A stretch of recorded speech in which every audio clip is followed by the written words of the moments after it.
A number of bills we're going to look at, but the first item we're going to call up is going to be H.R. 1694, the Fannie and Freddie Open Records Act of 2017. The clerk will designate the bill. H.R. 1694, to require additional entities to be subject to the requirements of Section 552 of Title V, United States Code, commonly referred to as the Freedom of Information Act, and for other purposes. Thank you. I ask unanimous consent that the bill be considered as read and open for amendment at any point. Without objection, so ordered. I intend to offer an amendment in the nature of a substitute to the bill. Without objection, we will call up the amendment in the nature of the substitute, otherwise known as the ANS. And then I'd like to recognize myself for a statement on both the ANS and the underlying bill. The clerk will designate the amendment in the nature of a substitute. Amendment in the nature of a substitute to H.R. 1694, offered by Mr. Chaffetz of Utah. Thank you. I now recognize myself for 5 minutes. We had a good hearing last week where we talked about the need for openness and transparency. I believe it was Transparency Week. We have a bill here that would subject Fannie and Freddie, Fannie Mae and Freddie Mac, to the Freedom of Information Act. A number of co-sponsors from our committee, including Mr. DeSantis, Mr. Russell, Mr. Duncan, Mr. Massey, Mr. Farenthold, Mr. Comer, Mr. Blum, Mr. Issa. Let's keep in mind that the taxpayers have already bailed out Fannie and Freddie, as they're affectionately called, to the tune of $187 billion. And when the American people bailed out Fannie and Freddie, it was the most sweeping government intervention in private financial markets in decades. We believe that the public has the right to know how these two entities have failed and what their obligations are to the American taxpayers moving forward. We believe that it is time that we apply the Freedom of Information Act to these two entities. The statute authorizing the FHFA's conservatorship over Fannie and Freddie granted it the power to exercise, quote, all rights, titles, powers, and privileges of the regulated entity and of any stockholder, officer, or director of such regulated entity, end quote. As such, these records became agency records for the purpose of a Freedom of Information Act when the FHFA took over as Fannie and Freddie's conservator. The bill merely clarifies what the plain language of the Freedom of Information Act already states. Government-controlled corporations like Fannie and Freddie are subject to a Freedom of Information Act request. There is precedent for applying FOIA to non-traditional quasi-government entities. Congress conferred FOIA applicability to Amtrak, for instance, in recognition of the substantial federal funds it receives. If Fannie and Freddie were to default, the taxpayers, we're the backstop. The men and women across this country, taxpayers are the backstop if Fannie and Freddie fail. Taxpayers would be on the hook for roughly $400 billion, not to mention $5 trillion in mortgage liabilities. $5 trillion. Those are substantial funds that should be subject to the FOIA. If you're going to become a quasi-government entity, the public has a right to know because we are the ones that have to foot the bill if something goes awry. Fannie Mae and Freddie Mac cannot continue to be, quote unquote, just quasi-entities, end quote, for the purposes of avoiding a Freedom of Information Act request, but continue to enjoy the perks of government support in other areas like government charters and backing. Making matters worse, these entities have shown little regard for financial responsibility since their bailout. There is a new $56 million new headquarters in Washington, D.C. The compensation package for their executives is in the millions of dollars. At the same time, again, taxpayers had to go spend hundreds of billions of dollars to bail them out, and if they fail, taxpayers are going to be responsible for hundreds of billions of dollars, not to mention the $5 trillion in other issues that are out there. There are other scandals and things brewing, and I think the public just simply has the right to know. And I'd like to think that our committee, the people on this panel on both sides of the aisle, would help to champion the openness and transparency, and there are other government entities that we should probably tackle as well, that my guess is that Ms. Norton will bring up and talk about. So, with that, I'd like to encourage members to support the ANS and the underlying bill.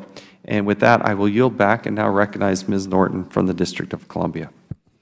Thank you very much, Mr. Chairman. And I strongly agree that Fannie Mae and Freddie Mac should be transparent, and you are absolutely right. I'm going to bring up the Smithsonian Institute. If we're going to apply transparency to Fannie Mae and Freddie Mac, surely we'd want to apply it to the Smithsonian Institute. How is a government agency that is 70% funded by the federal government not open to the Open Records Act? So I'm going to request that my Smithsonian bill be brought up at your earliest convenience. I also strongly agree that Congress and taxpayers have a right to information about those entities. I will not oppose this bill today. I will not oppose this bill today, but I believe there are issues that we need to work on together before this bill goes to the floor for a vote. When the Freedom of Information Act was originally enacted, it applied only to government agencies. The law imposes a number of requirements that make sense in the context of an agency, but that may not make sense in the context of private companies.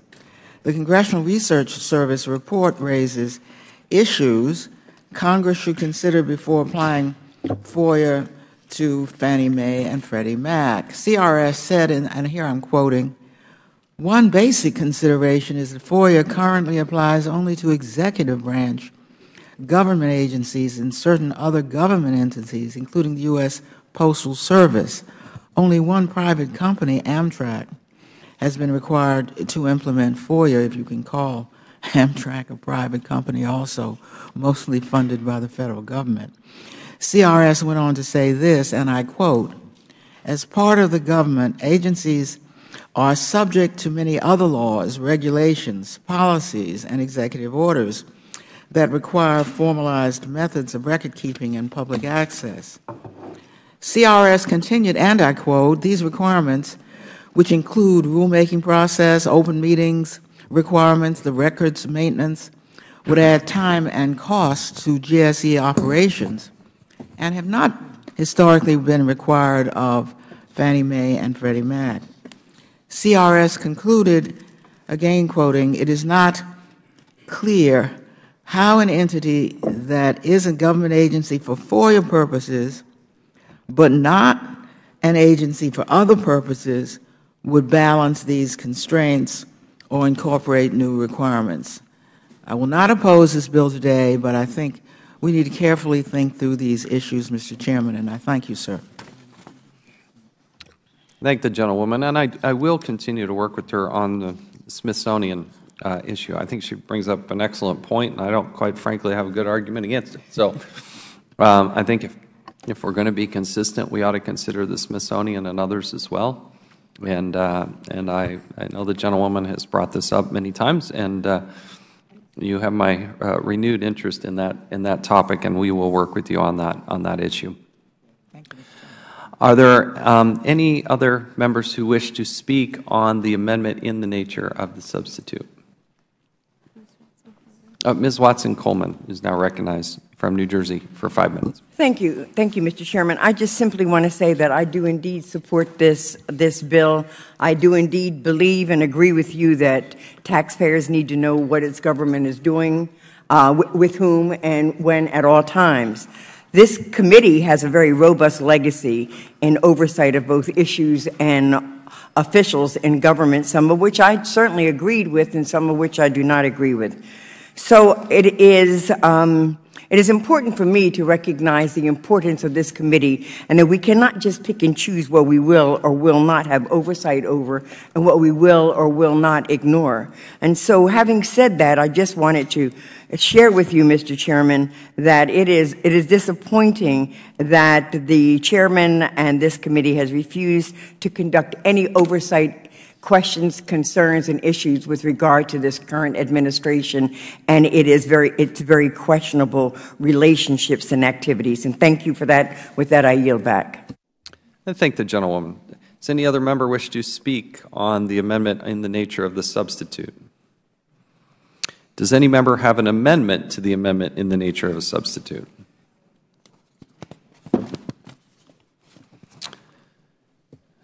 If not, the question is now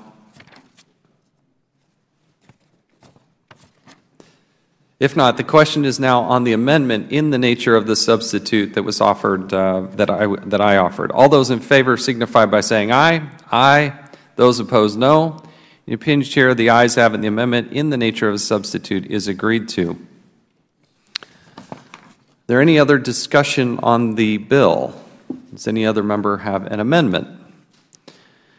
If not, the question is now on the adoption and favorably reporting H.R. 1694 as amended to the House of Representatives. All those in favor signify by saying aye. Aye. Those opposed, no.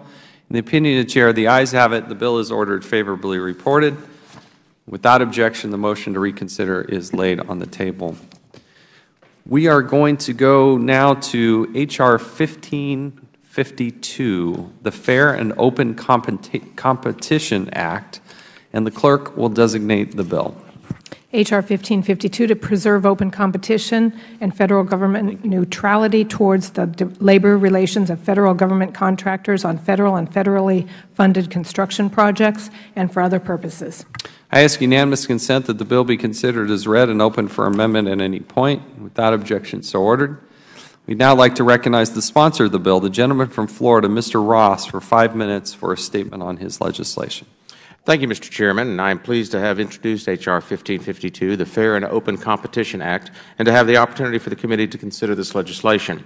This legislation will promote fair and open competition between union and non-union contractors, construction contractors for work on federal construction contracts and federally assisted construction projects. In 2009, the prior administration issued an executive order on the use of project labor agreements, also known as PLAs, for federal construction contracts.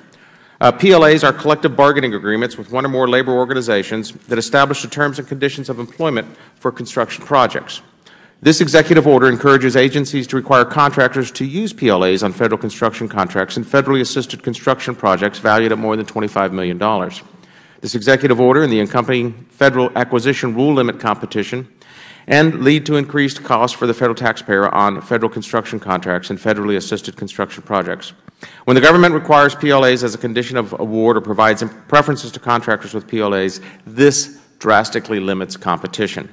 Executive orders like the one just discussed discourage participation of non-union construction contractors, particularly smaller contractors. In fact, over 80% of the construction workforce does not participate in unions.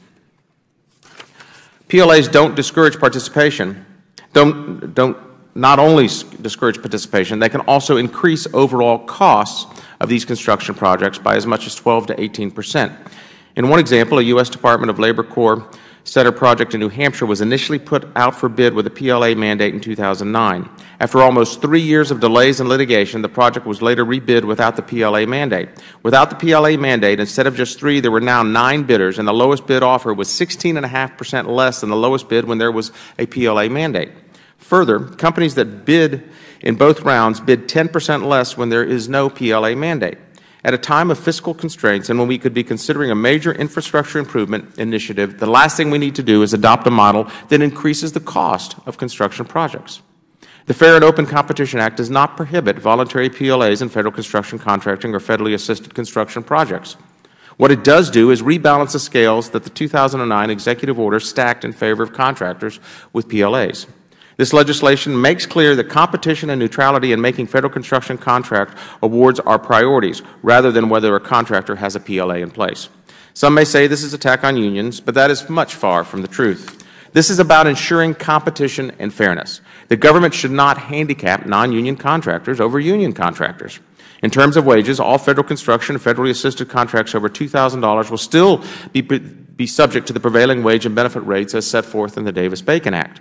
Further, this legislation does not prohibit PLAs nor otherwise restrict the use of union workforce. This legislation simply levels the playing field. Some may also argue that this legislation is not necessary, since the 2009 executive order could be revoked by this new administration. I disagree and say that this legislation will codify the principle of neutrality and competition in federally assisted construction projects. In addition, this bill will end the dramatic shift in federal construction policy on PLAs with each new administration. I would also like to note that this legislation makes federal policy consistent with the laws of over 20 states which prohibit requirements or preferences for PLAs for state and local projects. In fact, my own state of Florida is currently considering legislation to restrict PLA mandates. Finally, Mr. Chairman, I have a letter dated March 27th from several organizations supporting this legislation, and a March 24th letter from the Associated Builders and Contractors representing nearly 21,000 chapter members that I ask be made part of the record. I urge my colleagues to support this legislation. Without objection, so ordered. I urge my colleagues to support this legislation, and I yield back the balance of my time. Thanks. The gentleman yields back. We'll now recognize Ms. Norton for 5 minutes. Thank you, Mr. Chairman. I can understand the gentleman's impatience that this executive order allowing PLAs has not yet been rescinded by the President, but I think if he just waits a few more seconds, it will be. And by the time this bill goes to the floor, it will, at least in that sense, be moot. But I strongly oppose H.R. 1552, the Fair and Open Competition Act, introduced by my friend Representative Ross. This bill is substantially similar to H.R. 1671, which was introduced in the last Congress by then-Congressman Mick Mulvaney. This bill is a solution in search of a problem. Many of my colleagues on the other side of the aisle have repeatedly argued that government should function more like a business. Yet today we are considering legislation that would prohibit the federal government from using project labor agreements to achieve efficiencies on construction projects, even though they are widely used in the private sector and in every state of the Union and the District of Columbia. The real purpose of H.R. 1552 is to overturn Executive Order 13502 and to attack organized labor, of course. Executive Order 13502 does not require the use of PLAs on any federal contract. The executive order states that a federal agency, and I quote, may, on a project-by-project basis, require the use of a project labor agreement where the use of such an agreement will advance the federal government's interest in achieving economy and efficiency in federal procurement, producing labor management stability, and ensuring compliance with laws and regulations governing safety and health, equal employment opportunity, labor and employment standards, among other matters. In other words, the executive order encourages agencies to use PLAs if, and only if, they will protect the investment of taxpayer funds in major infrastructure projects. One of those projects is the largest project ongoing in the United States today, the largest federal project, the Homeland Security Department, and there was a PLA or two there. If H.R. 1552 becomes law, a federal agency would not be able to require the use of a PLA even if it found that it would be in the taxpayer's best interest and would achieve economy and efficiency. The Government Accountability Office has previously reported that PLAs, and here I'm quoting, have been used in all 50 states and the District of Columbia on federal, state, local government, or private sector construction projects. GAO also has found that the private sector has used PLAs extensively, including on projects like the Trans-Alaska Pipeline and Disney World. In addition, firms like Toyota and Walmart routinely use PLAs. Yet this bill, in this bill, my colleagues are seeking to forbid the federal government from using the same construction management measures that are so widely used in the private sector. This makes no sense. It is irrational to tell federal agencies they may not require PLAs if they will protect the federal government and taxpayers. This legislation would limit the ability of government to ensure that taxpayers' money is spent effectively and efficiently. We should ensure that federal agencies can use all the management measures available to achieve greater efficiencies in contracting and advance the government's interest. That is precisely what the current executive order on PLAs does. I urge my colleagues to oppose 1552 and reject efforts to prevent agencies from protecting taxpayer funds on federal construction projects. And I thank you, Mr. Chairman. I thank the gentlelady. Does any other member wish to speak on the bill? We're going to recognize Mr. Heiss of Georgia. Thank you, Mr. Chairman. I'll just be brief with this, but any suggestion that this legislation would prevent union contractors with PLAs from being awarded contracts is just false. H.R. 1552 simply prevents the federal government from mandating that a contractor must have a PLA in place. And requiring contractors to agree to a PLA as a precondition to winning a public contract is simply, it just goes against free market principles. This is a common sense bill, Mr. Chairman. It's a good government proposal. I urge my colleagues to support it. I yield back. Thank the gentleman. We'll now recognize the gentleman from Massachusetts, Mr. Lynch, for 5 minutes. Good morning, Mr. Chairman, and thank you and the ranking member for holding this hearing. I'm not sure if I'm the only member of Congress that's worked under a markup, not a hearing. I'm sorry, markup. True enough. I'm not sure if I'm the only member of Congress that's worked under a PLA, but I have, and I haven't met anybody else yet. So I've worked on jobs around the country. I worked down in Louisiana on a job where there was a PLA in place. Half the job was non-union, half the job was union. So it isn't a ban, as the gentleman said earlier. The gentleman from Georgia said it's not a ban on non-union from coming on the site. If they win the bid and they comply with the terms of the agreement, then they get on the job and they do the work. But what PLAs do, they've typically almost uniformly been used by unions to get certain requirements as conditions on the job. And those conditions, at least the PLAs I've worked on, they require a certain amount of local participation. So they're not shipping workers from some other part of the country. That local workers, in many cases, if a job's in a minority area, they make sure that minority families in that area can get on that job. And that's a good thing. They offer apprenticeship programs. They offer participation to the local residents. There's veterans hiring requirements on the job. So we get to we get to require those contractors and subcontractors that participate to make sure they're hiring our veterans. And that's very important right now. We got a lot of folks coming back from Iraq and Afghanistan that are having a difficult time transitioning, back to civilian life. We've got a high suicide rate, high substance abuse rate. And so these PLAs, I haven't seen any of them that didn't have a veteran preference requirement. Women in minority participation. The construction trades, women and minorities are non-traditional employees. But we've had enormous change in the construction industry since I was an iron worker and I was a general foreman running these jobs. And the jobs in the city now look like the city. There's a balance there now, and largely because of PLAs. There's a requirement that there be no work stoppages on the job.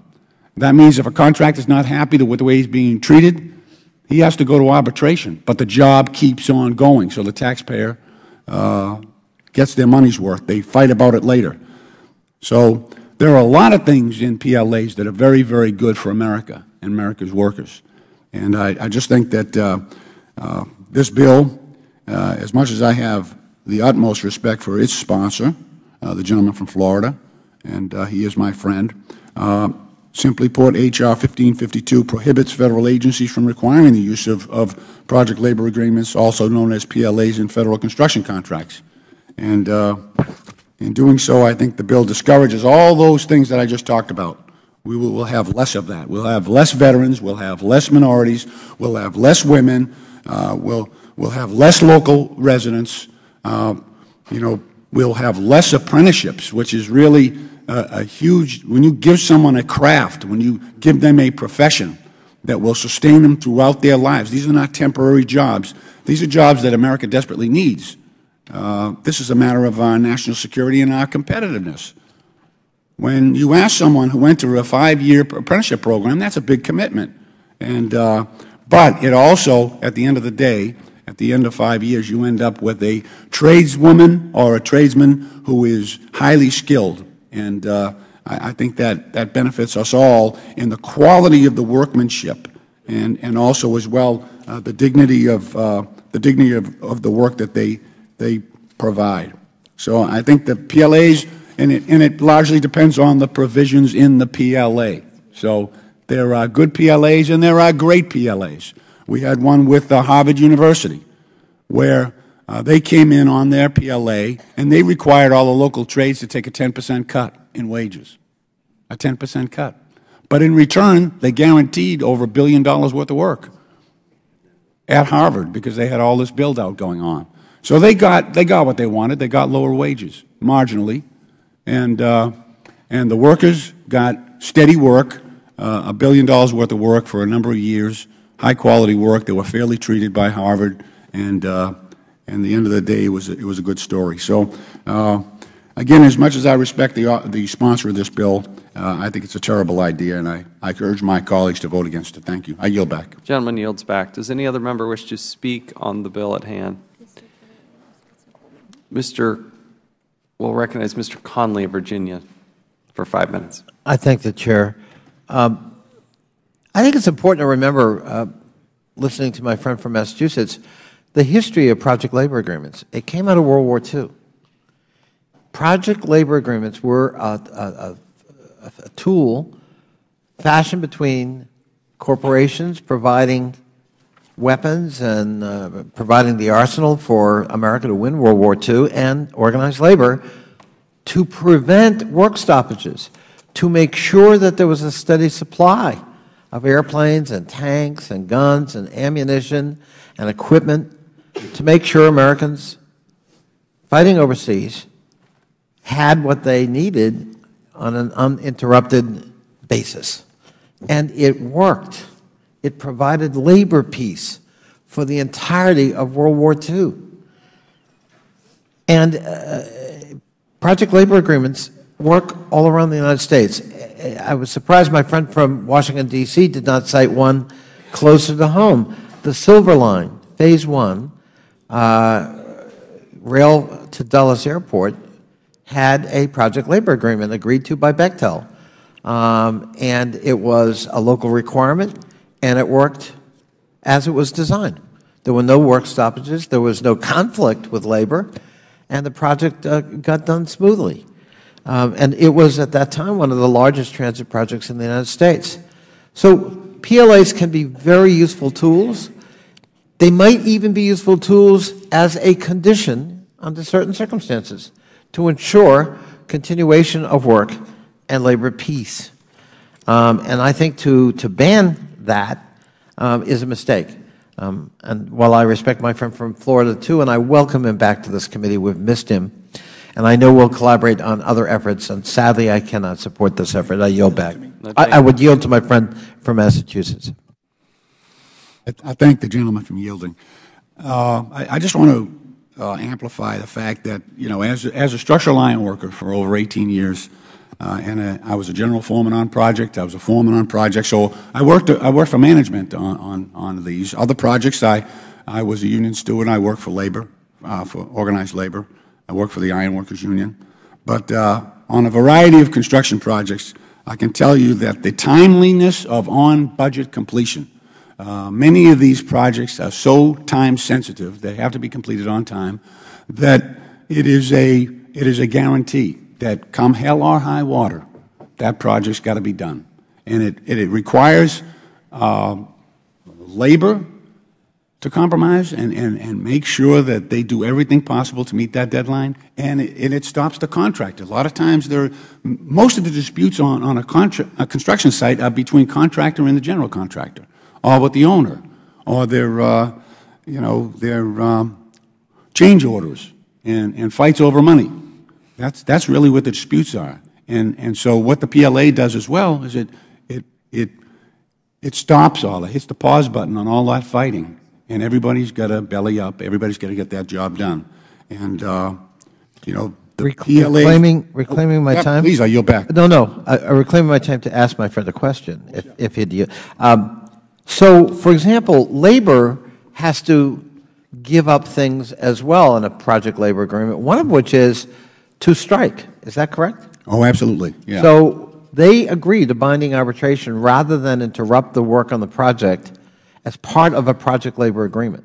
Right. And let me give you an example of what happens. So if you're an iron worker, and iron workers typically have the highest casualty rate, both in loss of life and debilitating injury of any occupation in America today.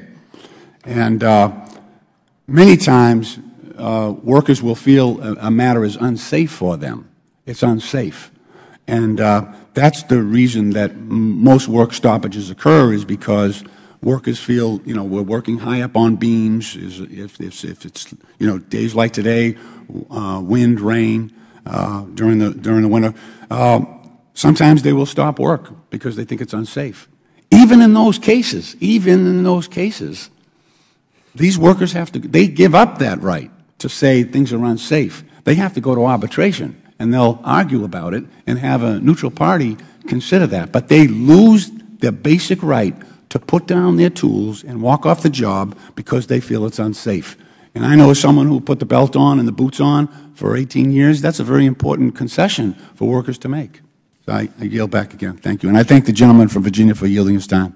The gentleman yields back, and Mr. Conley yields back as well. I'll now recognize myself for 5 minutes and yield time to the gentleman from Florida, Mr. Ross. Thank you, Mr. Chairman. And look, this legislation doesn't do away with project labor agreements at all. In fact, it allows project labor agreements to be another element of consideration in the negotiation of the construction contract. It makes sure that whatever elements are necessary to complete construction are adequately and appropriately negotiated between the parties. So let's take, for example, if you're concerned about timeliness, on time, then you have, in essence, time of the essence clauses in a contract, which are supported and backed by performance bonds. What this does is allow for open competition between all the construction trades. When 80% of construction trades are not union, we are allowing for discrimination against that 80% with the existing law.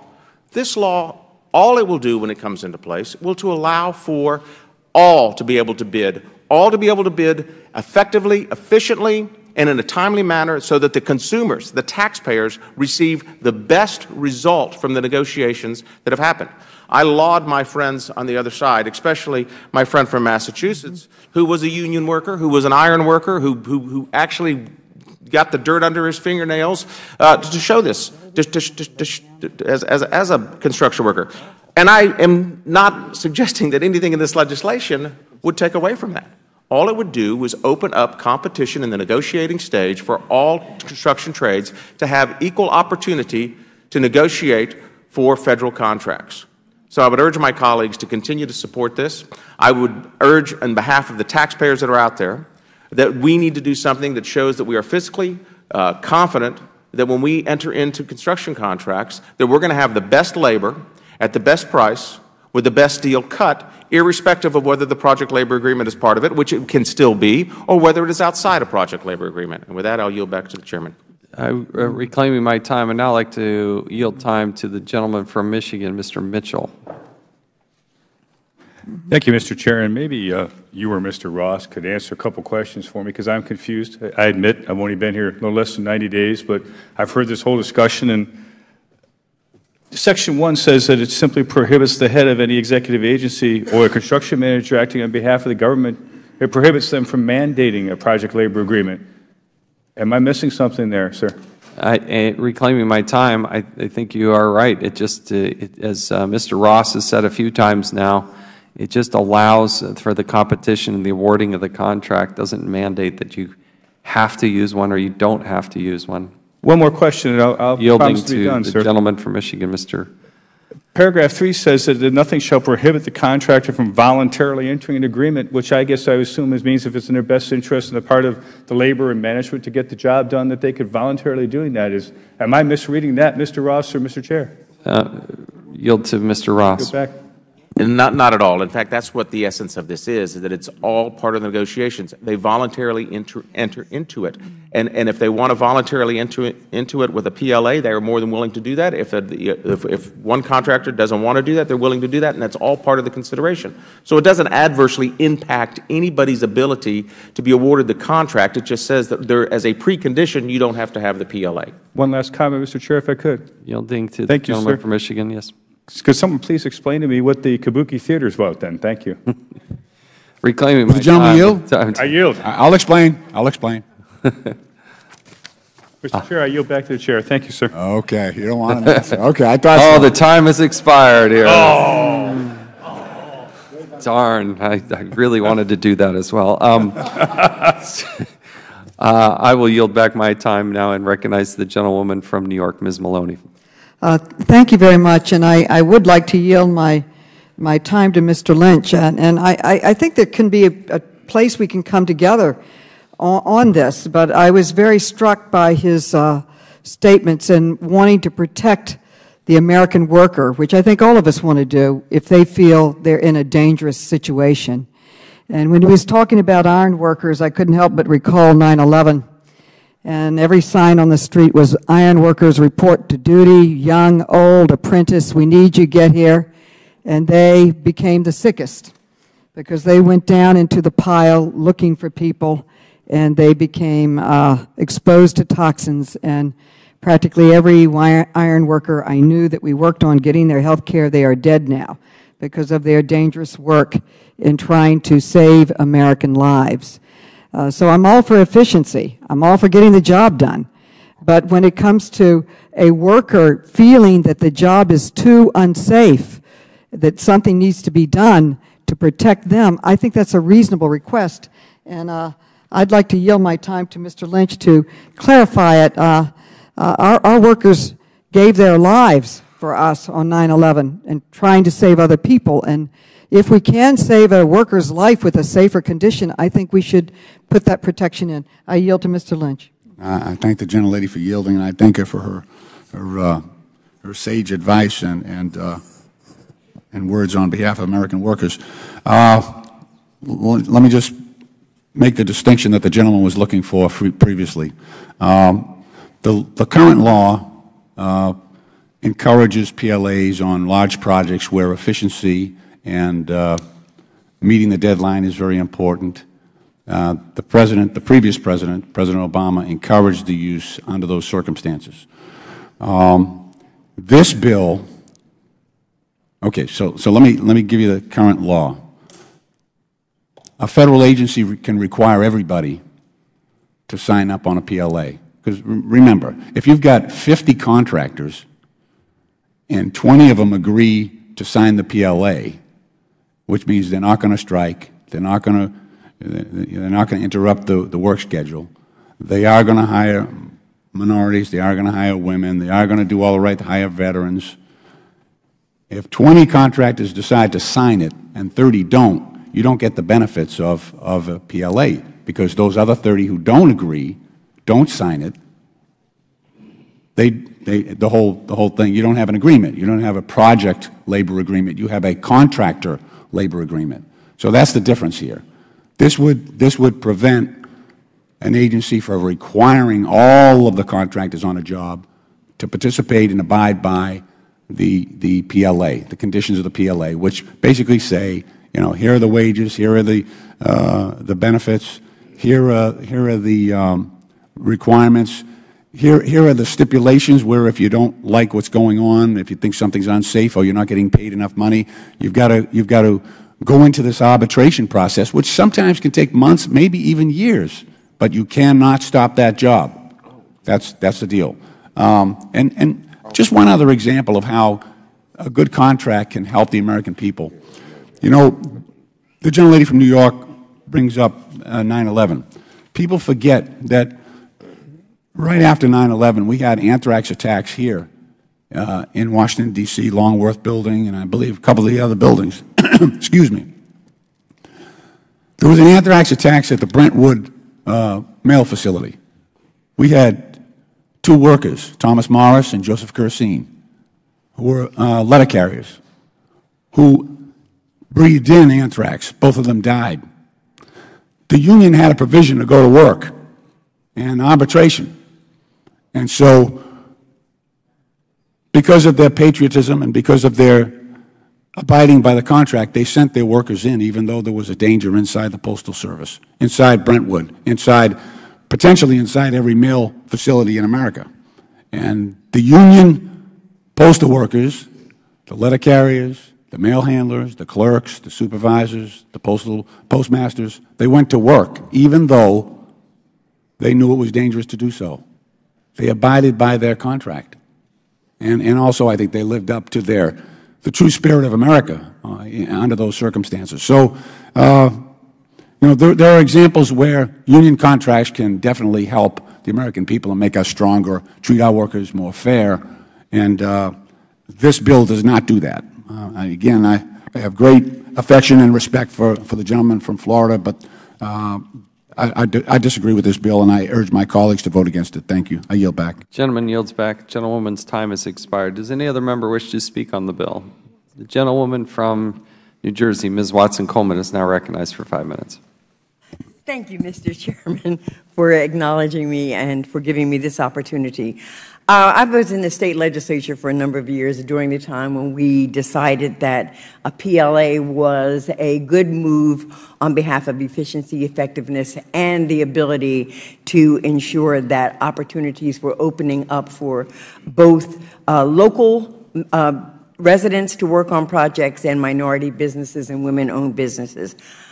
So I agree with Mr. Lynch that there are good PLAs and there are better PLAs, although these PLAs have not succeeded, in my estimation, in ensuring that there's the optimum opportunity for minorities and women to work in what was positions formerly unavailable to them. I think it has definitely moved in the right direction.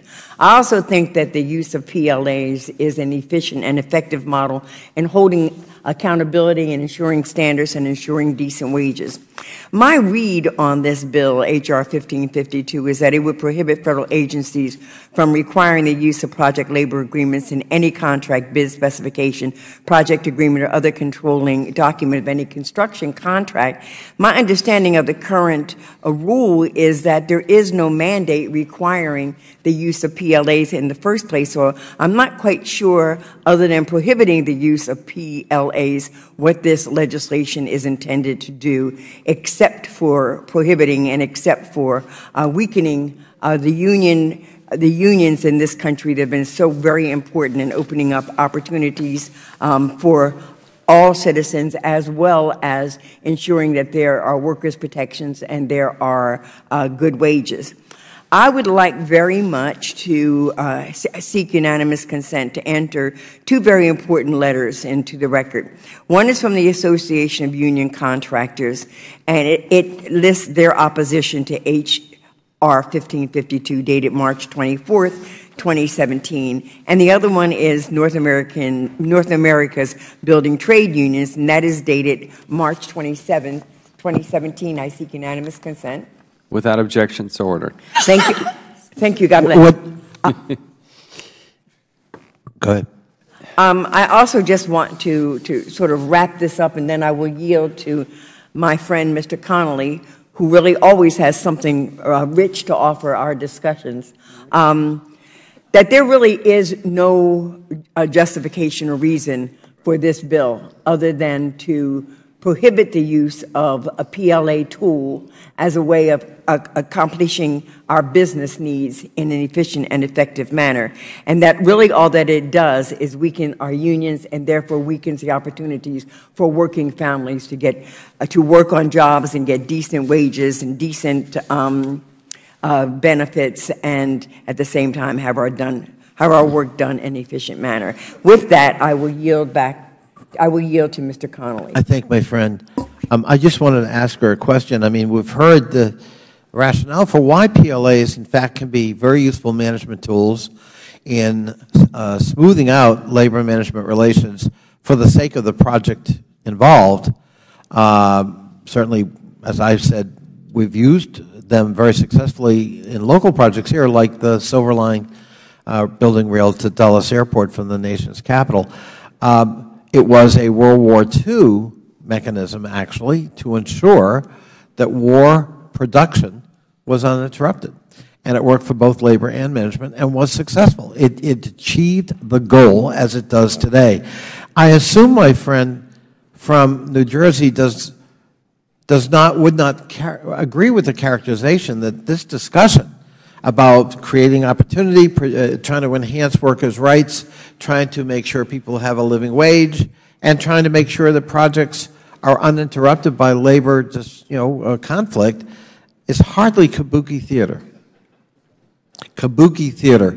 The gentleman referred to this discussion and the fuss over this bill as kabuki theater. I assume my friend from New Jersey does not share that view. Correct, reclaiming my time. I yield back to you. I thank my friend. Thank you. Does any other member wish to speak on the bill? Does any other member have an amendment to the bill? If there's none, the question is now on the adoption and favorably reporting H.R. 1552 to the House of Representatives. All those in favor signify by saying aye. Aye. Those opposed, no. No. The opinion of the Chair, the ayes have it. The bill is ordered favorably reported. Without objection, the motion to reconsider is laid on the table. Mr. Chairman? Our next item for consideration. Just, Ian, if it's possible, I would appreciate being recorded in the negative. Yes, all members will have, how many days did we say? 2 legislative days to which to submit any statement that they... Thank you. Our next item for consideration is H.R. 1242, the 400 Years of African American History Commission Act. The clerk will designate the bill. H.R. 1242 to establish the 400 Years of African American History Commission and for other purposes. I ask unanimous consent that the bill be considered as read and open for amendment at any point. Without objection, so ordered. I'd now like to recognize myself in support of this piece of legislation. Our friend and colleague Bobby Scott is the original co-sponsor of the bill. We also have a total of 41 co-sponsors on both sides of the aisle. Notable co-sponsors of this bill from our committee include Mr. Cummings, Conley, Holmes Norton, Raskin, Kelly, Demings, Ms. Watson-Coleman, Ms. Brenda Lawrence. We also have Barbara Comstock, Robert Whitman, Scott Taylor, a number of people who have co-sponsored this bill. H.R. 1242 establishes a historical commission to commemorate the 400th anniversary of the arrival of Africans into Virginia in 1619. The bill creates a commission to plan programs and activities in 2019 to recognize the arrival, influence, and historical importance of Africans coming to America. Similar commissions have been previously established to celebrate other historical anniversaries. For example, there was a commission on the 400th anniversary of the founding of Jamestown, Virginia, and the 400th anniversary of the founding of St. Augustine, Florida. As we reach the 400th anniversary of the arrival of such prominent people coming to Virginia, this commission is an important opportunity to acknowledge the horrible impact slavery had in America. It's also an opportunity to commemorate the resilience and contributions of African Americans since then. While that chapter in our history is a painful one, this is a story that must be told and to commemorate that our nation would be unrecognizable without the contributions of so many African Americans. The Commission will work with state and local groups to coordinate the commemoration and public education, and the Commission will be funded by private donations, not taxpayer dollars, and will terminate shortly after the anniversary passes. The bill authorizes the Commission to provide grants to further historical and cultural activities carried out in the commemoration of the anniversary, and I do hope that we can come together unanimously here and support this bill. Now I'd like to recognize the ranking member, Ms. Norton, for her statement on the bill. Thank you very much, Mr. Chairman. I strongly support H.R. 1242, the 400 Years of African American History Commission Act. And if I may say so, Mr. Chairman, I think this is a particularly timely bill because this is also the year of the opening of the African American History Museum here in the nation's capital. This bill was introduced in the House by Representative Bobby Scott to establish a commission to celebrate the rich history of African Americans in the United States. The first Americans to arrive in the English colonies disembarked from a Dutch ship at Port Comfort, Virginia in August 1619. And of course, Mr. Scott is from the state of Virginia. In almost 400 years since then, African American communities have endured slavery, discrimination, and economic deprivation, yet these communities have tended to thrive. African Americans have become pioneers and leaders in everything from politics and civil rights, activism to science, athletics, and the arts. The Commission, along with states, community groups, and nonprofit organizations, would celebrate this rich history by developing programs and providing grant support for anniversary activities throughout the country. It would also encourage the publication and distribution of scholarly research on African Americans over the past 400 years. Mr. Chairman, I want to thank you for including this legislation in today's markup and Representative Scott for his work on this important measure. I urge all members to support H.R. 1242. Thank the gentlewoman. Does any other member wish to speak on the bill at hand? Does any other member have an amendment to H.R. 1242? If none, the question is now on the adoption and favorably reporting H.R. 1242 to the House of Representatives. All those in favor signify by saying aye. Aye. Those opposed, no. In the opinion of the Chair, the ayes have it, and the bill is ordered favorably reported. Without objection, the motion to reconsider is laid on the table. Our next item for consideration, the final bill for consideration today, is H.R. 24, the Federal Reserve Transparency Act of 2017. The clerk will designate the bill. H.R. 24, to require a full audit of the Board of Governors of the Federal Reserve System and the Federal Reserve Banks by the Comptroller General of the United States and for other purposes. I ask unanimous consent that the bill be considered as read and open for amendment at any point. Without objection, so ordered. We'd now like to recognize the chief sponsor of the bill, the gentleman from Kentucky, Mr. Massey, for 5 minutes for his statement on the legislation. Thank you, Chairman Chaffetz, and thank you for bringing this important legislation in front of your committee. Over the past century, the value of the dollar has declined by over 95%. And during those 100 years, the Federal Reserve, the organization established by us, the Congress, to manage Congress's Article I, Section 8 authority to coin money and regulate the value thereof, has operated under a shroud of secrecy. My bill, H.R. 24, the Federal Reserve Transparency Act, would put an end to that reign of secrecy. This is not a controversial bill. Americans demand transparency, and the House of Representatives has responded by passing this legislation twice in previous Congresses by huge bipartisan majorities. When its original author, Representative Ron Paul, first carried the Audit the Fed bill to the floor in the 112th Congress, it passed by a comfortable veto-proof majority, 327 to 98. When Representative Paul Brown brought this bill to the floor in the 113th Congress, it passed by an even larger majority, 333 to 92. In fact, among members of this very committee who were here in those Congresses, all Republicans and several Democrats voted for this bill on the floor. Yet some will still ask, why do we need this legislation? Isn't the Federal Reserve already audited? The question does deserve an answer. It's true that the GAO performs a limited financial audit of parts of the Federal Reserve, but this audit is perfunctory only. Due to the limits placed on the GAO by Congress, the U.S. Code makes several critical exceptions to the Fed's audit protocol of its most crucial activities. Let me list a few of those.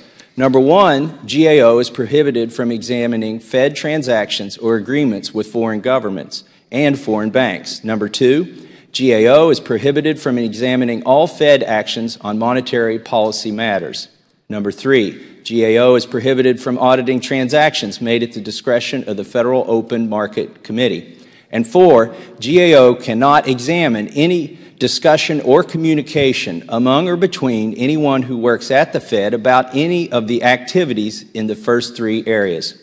When these restrictions were originally added in the 1970s, GAO themselves testified that they, quote, could not see how they could satisfactorily audit the Federal Reserve System without the authority to examine the largest single category of the financial transactions and assets that it has, unquote.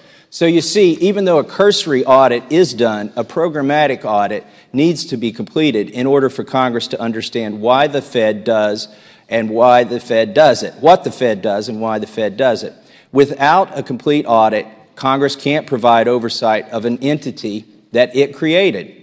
Let me say that again. Congress created the Federal Reserve. Congress and Congress alone has the constitutional responsibility to coin money and regulate the value thereof.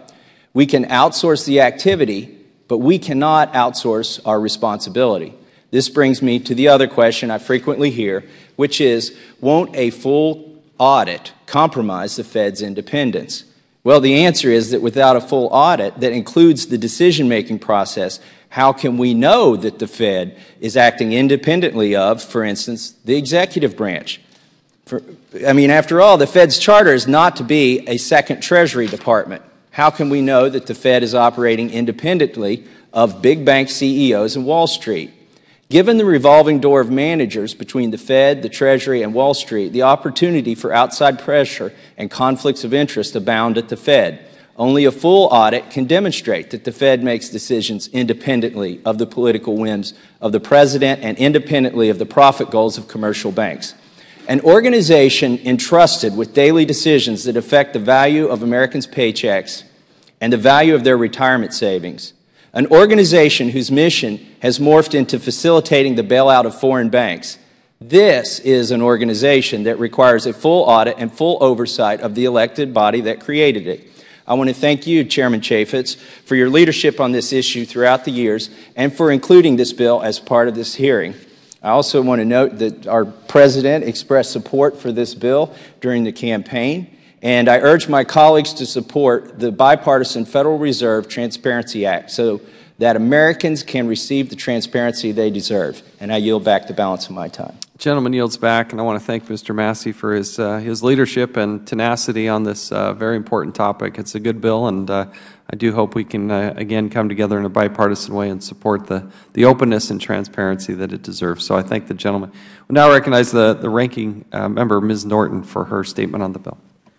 Thank you, Mr. Chairman. The gentleman is right that the President would support this bill because he said during the campaign that Janet Yellen, quote, is obviously political and doing what Obama wants her to do and should be ashamed of herself. That's just the kind of interference with the Fed we should be against. Once again, Mr. Chairman, our committee is considering legislation to curtail the independence of the Federal Reserve. The bill's sponsors claim that this legislation would simply subject the Federal Reserve to an audit, but this bill would actually make far-reaching and unprecedented changes in the very nature of the Federal Reserve. This bill would undermine the Fed's ability to conduct the independent monetary policymaking that is one of the foundational cornerstones of our economy. I strongly support transparency to make sure the Federal Reserve is carrying out its statutory responsibilities, promoting price stability and maximum employment. An outside accounting firm regularly audits the Federal Reserve's balance sheets, and the Government Accounting Office reviews the Fed's decisions regarding bank supervision and regulation, open market and discount window transactions, and other activities. The Federal Reserve also releases detailed minutes of open market committee meetings after 3 weeks and verbatim transcripts after 5 years. In addition, every security owned by the feds is available for review on the Internet. And the chair of the Federal Reserve Board of Governors is required by law to brief Congress at least twice a year on the Fed's monetary policy decisions. So what would H.R. 24 do? This bill would permit GAO and therefore Congress, the public, and the President to question the policy deliberations of Federal Reserve policymakers and staff. This bill would open the floodgates to political interference in monetary policy making. I'm deeply worried about what passing this bill would mean for the economy. The monetary policy decisions made by the Federal Reserve can be difficult to understand and are often easy targets for demagogues. That is why ensuring the Fed's independence from the political process is vital to the success of our economy, particularly when the President is tweeting alternative facts at all hours of the day and night. I am particularly struck by a statement in the testimony of one of the witnesses at last week's legislative hearings. The gentleman criticized the Federal Reserve for committing more than $16 trillion to support the economy during the financial crisis. But the Fed's actions stopped the economy from sliding into depression. And Fed policymakers acted quickly and decisively because they were able to assess what needed to be done free from political pressure and without fear that their decisions would be second-guessed. Because of its independence, the Federal Reserve was able to provide the support to our economy needed following the reckless actions of banks and financial firms like AIG. Without the Fed's actions, the losses to our nation and our constituents undoubtedly would have been deeper than they were. I believe the Federal Reserve's operations should be subject to thorough review, but I do not want to impede the independence of the Federal Reserve to implement monetary policy or its ability to support its congressionally established mandates. Thank you, Mr. Chairman. I thank the gentlewoman. Does any other member wish to speak on the bill at hand? The gentlewoman from New York, Ms. Maloney, is recognized for 5 minutes. Thank you, Mr. Chairman. And this is an incredibly important issue, and I want to thank Mr. Massey and Ms. Norton for their attention and hard work on an issue that could really have major ramifications for our economy. I oppose this bill, which would do severe damage to our monetary policy and to confidence in our markets. This would have a number of harmful effects. It would seriously undermine the Fed's independence, would cause the markets to lose confidence in the Fed's ability to conduct sound monetary policy, and would lead to a rise in inflation fears and general interest rates. This would ultimately be harmful for the economy, the economic growth, and for jobs in our country.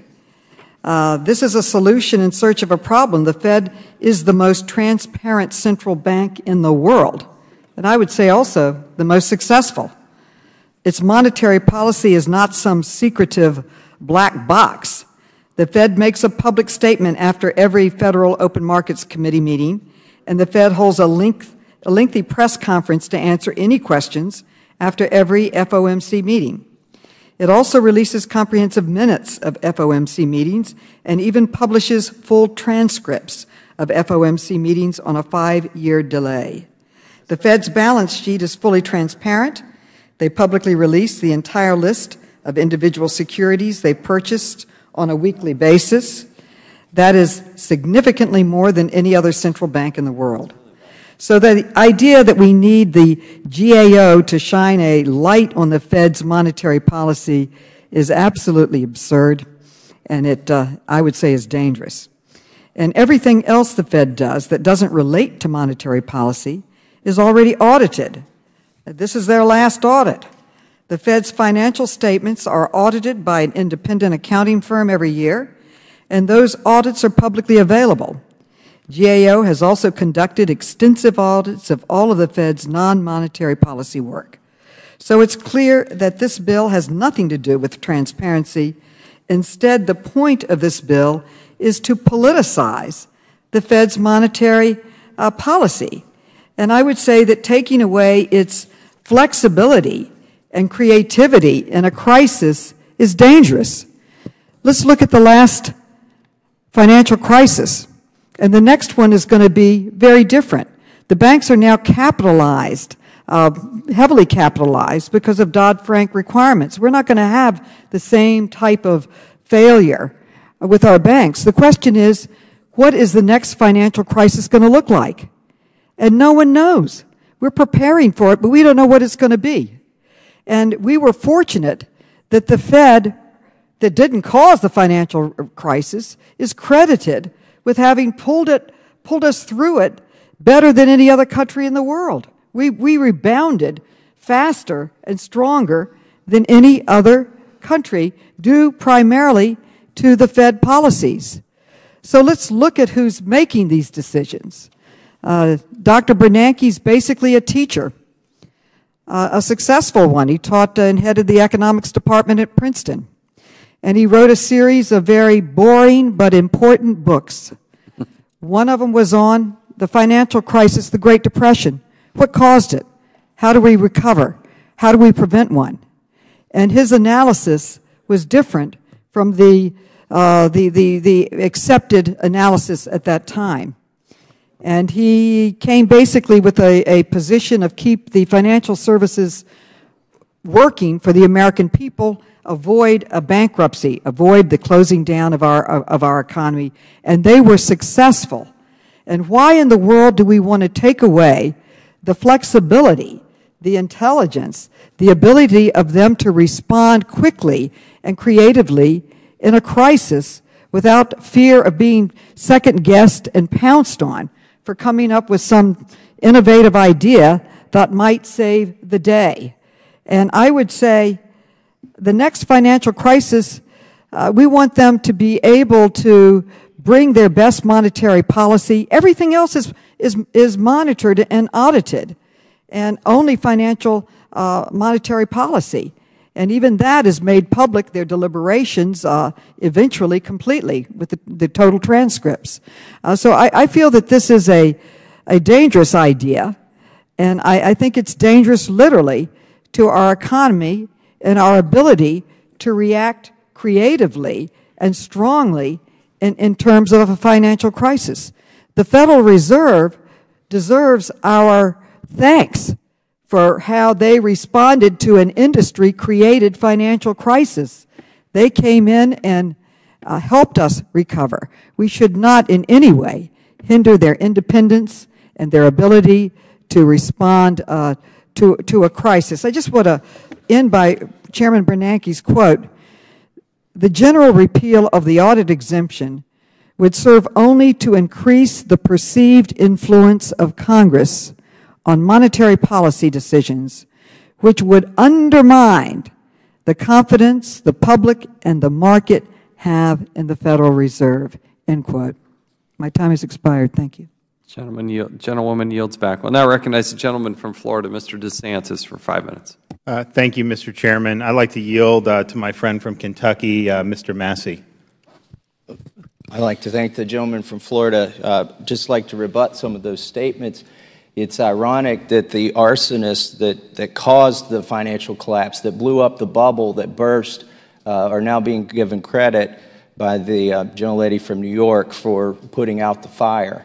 When in fact, generally, almost every macroeconomist concedes in retrospect that their extended period of easy money led to the financial crisis that we had. Now, regulations or incentives from Congress also exacerbated that in the housing market, some of our housing policy, but generally the Federal Reserve was complicit in causing that crisis. The other thing that I would like to rebut, or at least clarify, that the gentlelady from the D.C. mentioned, is that one of our witnesses testified that $16 trillion flowed from the Federal Reserve to prop up the economy or to support the economy. That witness was talking about $16 trillion that went to foreign banks. And so the question is, when we send money, when our country props up foreign banks and foreign economies, even if it's the reason for doing so is to try and help our economy by helping the world economy, shouldn't that be subject to a full audit? And right now it's currently not. So I would just say that the Comptroller General has done a wonderful job in exposing many elements of waste, fraud, and abuse for this committee. The GAO has done an excellent job and continues to do so. And this bill, what it does is it gives discretion to the Comptroller General, which is itself an independent auditor or auditing organization, an individual, the authority to go do the types of audits that haven't been done that need to be done. And with that, I yield back to the gentleman from Florida. I thank the gentleman. I yield back the balance Before of my the time. gentleman yields back, will the gentleman yield to me for I yield to the chairman. I applaud this bill. I've been a supporter of this bill for a number of years now. We're different in the United States of America, and I say this frequently. We're different. We are self-critical. We actually do things that other countries would never even dream of doing, and that is we do look under the hood. We do self-examine. We do err on the side of openness and transparency. And the idea that we would allow an auditor to come in and look at the full scope of the Federal Reserve strikes me as something that we could and should be doing in the spirit of making this country as responsible as we can, as accountable as we can, and that knowledge is a good thing, not a bad thing, to allow an organization as powerful and as deeply seated into our economy as the Federal Reserve without having that independent auditor that we can go in and review their, that's just irresponsible. That's just burying your head in the sand and saying we'd much rather operate in ignorance rather than saying, yeah, we're going to do an audit and we can look at it and maybe there's something there, maybe it's not. Maybe we can have a more robust discussion. Maybe those students who are going to studying economics can learn from what went well and what didn't go well so we don't make those mistakes again.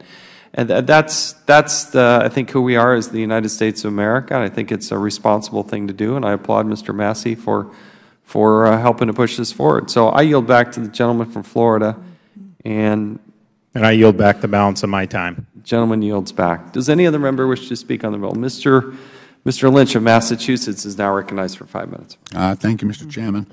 And I certainly have great empathy for the gentleman's bill, gentleman from Kentucky.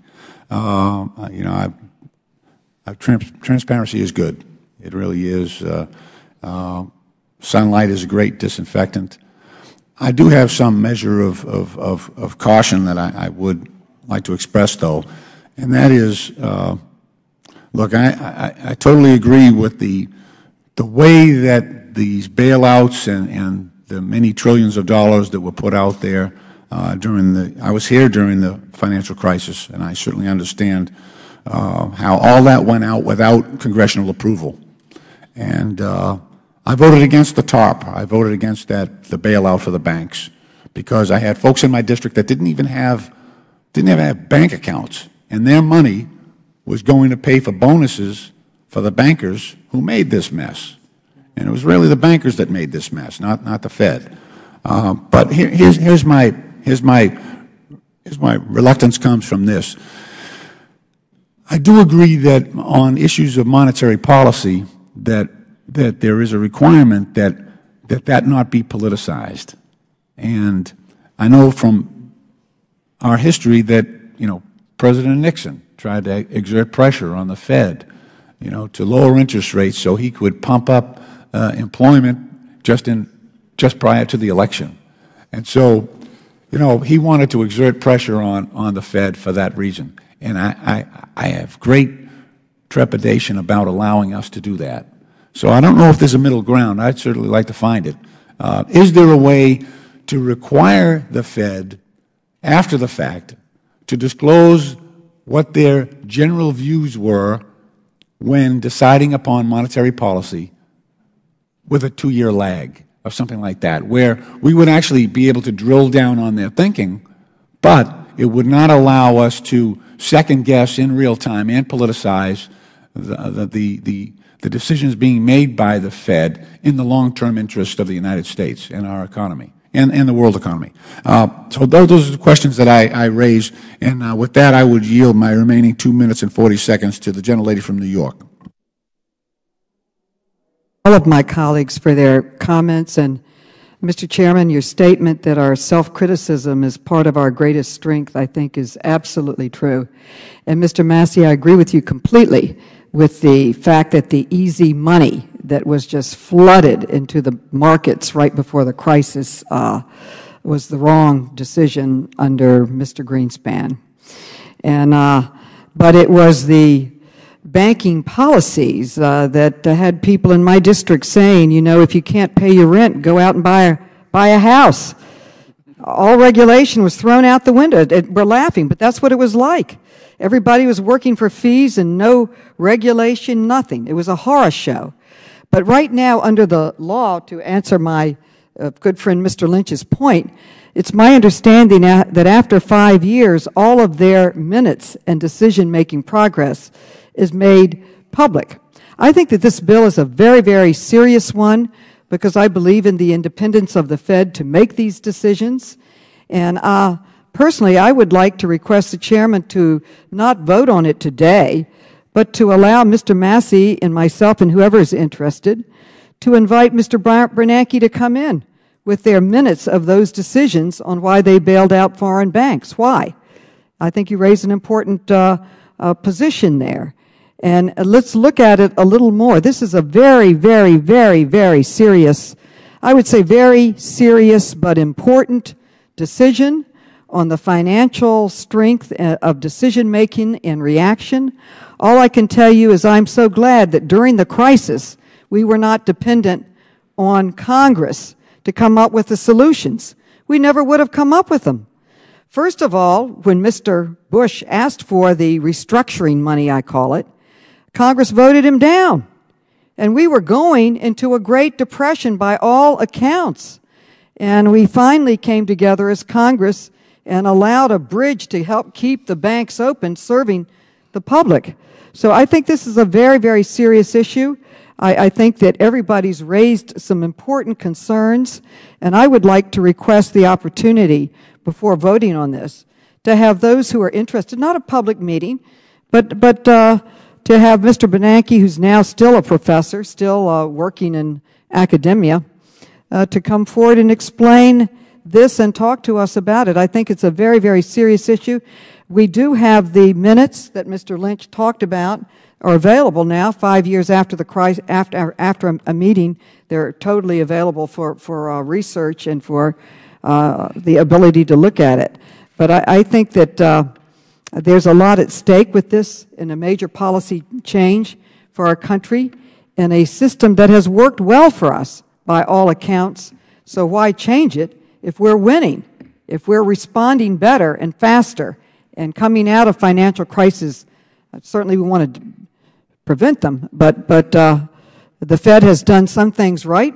I got to point out they were wrong on Wells Fargo. They didn't find that mismanagement. That was found by 3 other regulators. They're not always right, but I think this is a fundamental change in policy that could be harmful, and I request the opportunity to look at this further.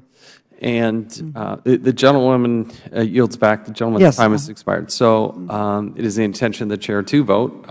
Perhaps before time on the floor, Mr. Bernanke can make himself available, and I think he can work with Mr. Massey and others to see if they can't get that information. This bill has been brought up several Congresses in the past.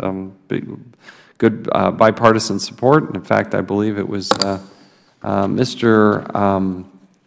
Barney Frank, actually, who was supportive of it at one point as well when he was chairing financial services. So, but we do intend to vote on it. Is there any other member who wish to have a discussion? I will now recognize Mr. Heiss of Georgia. Thank you very much, Mr. Chairman. And I just want to say thank you to my good friend, Mr. Massey, for continuing, as the Chairman just mentioned. Several have brought this up in the past. Ron Paul, I believe, was the original author of this bill. My predecessor, Paul Brown, also was a sponsor of this bill back in the 113th Congress. But this is a vital piece of legislation, Mr. Chairman, and I believe strongly it will usher in a new era of transparency as it relates to monetary policy. And I'm proud to support this.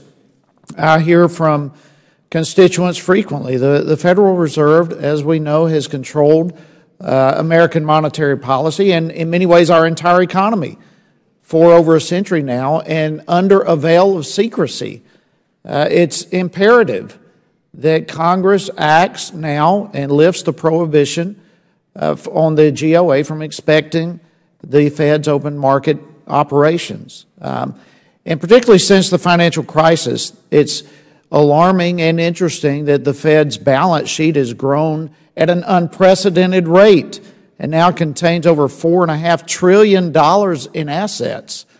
The Federal Reserve is now beginning to raise interest rates for the first time in years and eventually unwind its massive balance sheet. But as they have grown, it has simultaneously been given even a greater role in managing our economy and overseeing financial regulations by Dodd-Frank. And you look at the public opinion polls. Public opinion has grown in this regard to deal with the feds and to audit them. And this is something we need to act on and get involved with. So given the size and importance of the Federal Reserve, like government institutions, they should be transparent. They should be accountable to the American people. I urge my colleagues to support this. Again, I thank my friend for putting this forward, and I look forward to supporting it. I yield back. Gentleman yields back. Does any other member wish to be heard on this bill? Does any other member have an amendment to this bill?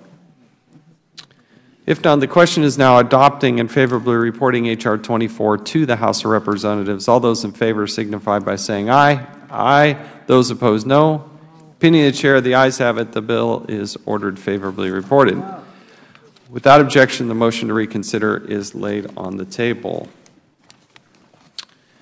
Without objection, pursuant to Clause 2L of House Rule 11, members will have 2 days to submit their views on the bills considered today. I ask unanimous consent that the staff be allowed to make necessary technical and conforming changes to the bills reported today, subject to the approval of the minority.